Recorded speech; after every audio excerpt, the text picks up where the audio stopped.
And welcome viewers, आपका एक बार फिर से स्वागत है हमारे पब्लिक हेल्थ के प्रोग्राम में। And today 12th October is world wide used as a day to celebrate world arthritis day.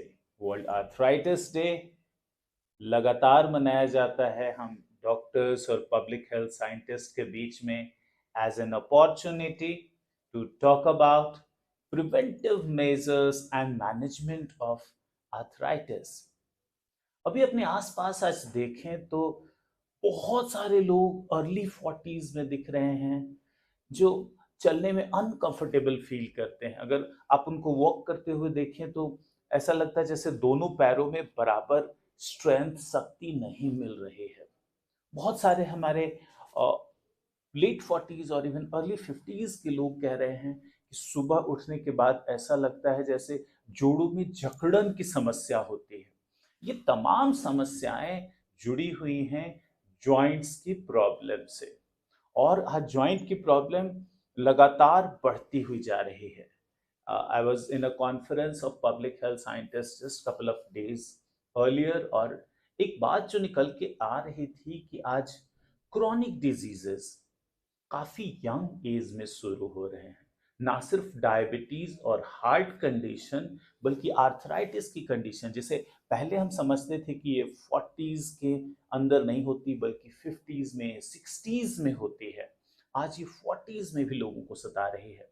तो हम क्विकली चर्चा करते हैं कि वो कौन सी चीजें हैं जिसे हम डे टू डे लाइफ में चेंज कर सकते हैं, जिससे हम आर्थराइटिस की समस्या को दूर भगा सके और इसका एक बेहतर मैनेजमेंट कर सके। इस चर्चा की शुरुआत में सबसे पहले करूंगा इस बात से कि अगर आर्थराइटिस, जो कि एक स्ट्रक्चरल चेंज है, हमारे जॉइंट के स्ट्रक्चर में सूजन की समस्या है, अगर ये समस्या एक बार गहरा जाती है, एक बार अगर स्ट्रक्चरल चेंज बहुत दिनों तक रह जाए, तो जॉइंट में ऐसे बदलाव आ जाते हैं जिन्हें वापस पीछे ले जाना मुश्किल है। तो वैसे में early detection is most important. अगर आपके जोड़ों की मोबिलिटी में, हाथों के मूवमेंट में, पैरों के मूवमेंट में, गर्दन में, किसी भी जॉइंट में अगर मोबिलिटी की कोई समस्या हो रही है, तो आप उसको कभी भी इग्नोर मत कीजिए। You go to your family physician. आप सबसे पहले अपने फैमिली फिजिशियन के पास जाएं, who will be able to identify कि ये नर्व की समस्या है या जोड़ों की समस्या है।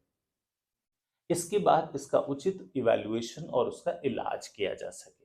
अब हम आते हैं सबसे बड़े मुद्दे की तरफ, क्यों ये जोड़ों की समस्या हो रही है।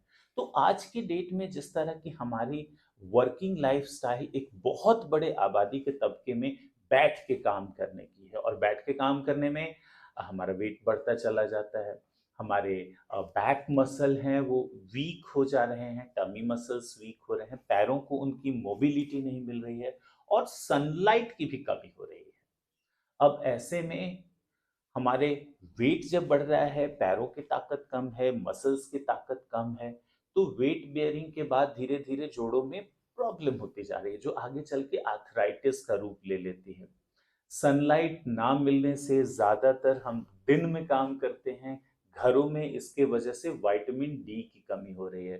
तो न्यूट्रिशन में एक चीज का ध्यान रखना है, साल में 2 बार कम से कम अपने रक्त में विटामिन डी की चेक करवाएं, जिससे कि पता चले कि आपके कहीं विटामिन डी की कमी तो नहीं हो रही। इसके साथ साथ कैल्शियम और विटामिन बी 12 की भी चेकअप करते रहें।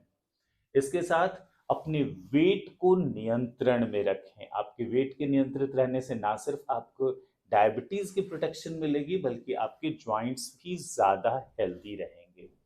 इसके साथ साथ मैं बात करूं नियमित एक्सरसाइज, अगर आप अपने जोड़ों की और अपने मसल्स की नियमित एक्सरसाइज करते हैं तो मसल्स को ताकत मिलेगी, और वो मसल्स आपके जोड़ों को एक स्टेबिलिटी देंगे, आपके मसल्स को स्ट्रेंथ देंगे, और वो मसल्स की स्ट्रेंथ आपके जोड़ों को स्ट्रेंथ देगी, और इस तरह से जॉइंट्स आर्थराइटिस से बच सकेंगे।